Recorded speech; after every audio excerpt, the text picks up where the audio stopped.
नेता प्रतिपक्ष टीकाराम जूली भिवाड़ी पहुंचे हैं। कल एक व्यापारी के प्रतिष्ठान पर ज्वेलर की दुकान पर लूटपाट के लिए 5 लोग आए थे। अब 24 घंटे का लगभग समय हो गया, अब तक कोई भी आरोपी गिरफ्तार नहीं हुआ है।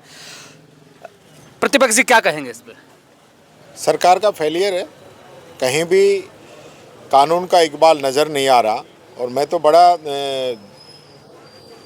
अचंभित हूँ इस बात से लेकर कि इतने भरे बाजार के अंदर कोई देर रात नहीं, कोई सुनसान इलाका नहीं, लोग जग रहे थे, खड़े थे, वीडियो बना रहे थे, उसके बावजूद इस प्रकार की घटना हो जाए और पुलिस को अभी तक अपराधी मिले नहीं, ये तो बड़े इनके लिए सरकार को मैं समझता हूँ डूब के मर जाने वाली बात है। एडीजी दिनेश एमएन वहीं जाते हैं जहां सबसे संगीन क्राइम होते हैं, वो भी यहाँ आ गए हैं।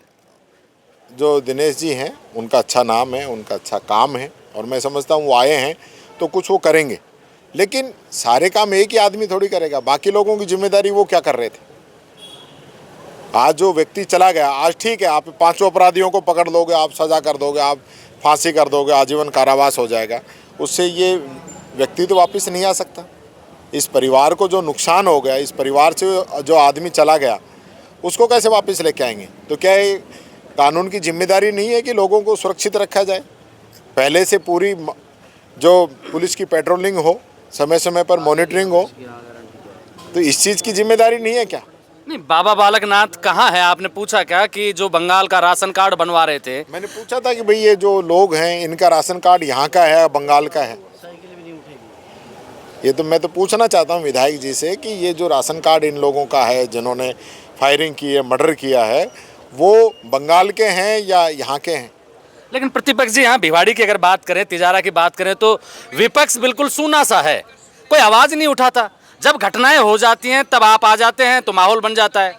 देखिए, घटना ये बात नहीं है, सुबह से सब लोग लगातार खड़े हुए हैं, सुबह से सब लोग लगे हुए हैं और इस पीड़ित परिवार के साथ है, व्यापारियों के साथ है। ऐसी बात नहीं है विपक्ष कहीं दूर है। अब विपक्ष का काम ये नहीं है कि पहले एडवांस में आके बैठ जाए, ये काम है सत्ता पक्ष का, ये काम है पुलिस का कि अपराध घटित नहीं हो, उससे पहले जो काम करना है वो प्रशासन का और सरकार का रहता है। अभी 3 दिन पहले 6 संदिग्ध अलकायदा के आतंकवादी और पकड़े गए यहाँ से, उसके बाद ये घटना घटी है। पुलिस क्या कर रही है? ट्रिपल इंजन की सरकार है, हरियाणा, राजस्थान, दिल्ली, तीनों जगह ये लोग बैठे हुए हैं और इतनी बड़ी घटना यहाँ पे हो जाए, मेरे तो पहली बात तो ये जच नहीं रही है कि यहाँ पुलिस की नाक के नीचे, वहाँ आर्मी का भी सेंटर है उसके नीचे, और देश की जो राह है, आईबी है, इनके नीचे इस प्रकार की घटना यहाँ पे हो रही है, इतना षड्यंत्र चल रहा है, तो ये फेलियर किसका है? इसके लिए तो केंद्र के गृह मंत्री को इस्तीफा दे देना चाहिए। ये कर क्या रहे हैं? और दूसरी बात, दिल्ली से पुलिस आके यहाँ से लेके गई है तो यहाँ वालों को पता ही नहीं है, फिर कर क्या रहे हैं? किस चीज़ की तनख्वाह है? अब आप ज्वेलर के दुकान पे तो आ गए हैं जिनकी कल मौत हो गई। क्या मांग है आप लोगों की, कांग्रेसियों की क्या मांग है? क्या चाहते हैं कि इस परिवार को क्या मिले? देखिए, डिमांड तो परिवार की है, जो भी व्यापारी लोग तय करेंगे हम उसके साथ हैं। हमारा ये कहना है कि सबसे पहले तो जो अपराधी हैं, हत्यारे हैं, वो अरेस्ट होने चाहिए। सबसे पहले वो अरेस्ट होने चाहिए, उनके खिलाफ कार्रवाई होनी चाहिए। ऐसा उनके खिलाफ जो केस बने कि वो भविष्य में कहीं भी कमियों का फ़ायदा उठा के बरी नहीं हो सके, ये सबसे महत्वपूर्ण बात होती है।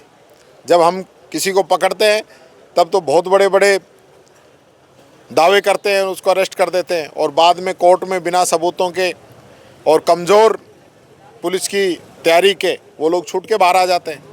बड़े बड़े बम विस्फोट तक के मुजरिम जो है छूट के बाहर आ गए। तो ये मैं कहना चाहूँगा पुलिस पुख्ता काम करे, सबूतों से छेड़छाड़ नहीं हो, जो भी है पक्की कार्रवाई हो।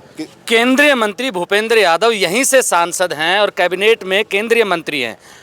कई घटनाएं घट चुकी हैं उनके सांसद बनने के बाद में, किसी भी पीड़ित के घर नहीं गए हैं। आप इसको किस तरीके से देख रहे हैं? देखिए, बड़े आदमी, समय नहीं होगा उनके पास जाने के लिए, वो बड़े आदमी हैं और मैं समझता हूँ केंद्र में बड़ा पद है, लेकिन कई बार क्या है कि अभी तक वो राज्यसभा से रहे हैं, लोकसभा से पहली बार गए हैं। लोकसभा से जो व्यक्ति चुनाव लड़ता है उसको जनता का दुख दर्द पता रहता है, क्या परेशानियां हैं। और वैसे भी ये जो भाजपा की सरकार के अंदर जो लोग बैठे हैं, ज़्यादातर लोगों को समाज का, परिवार का ज्ञान ही नहीं है कि किस प्रकार की स्थिति देश के अंदर बन रही है। तो उसी हिसाब से ये लोग निर्णय ले रहे हैं, उसका खामियाजा पूरे देश की जनता भुगत रही है। ये नेता प्रतिपक्ष टीकाराम जूली जी हैं। आप देख रहे हैं ब्लैक एंड व्हाइट सच।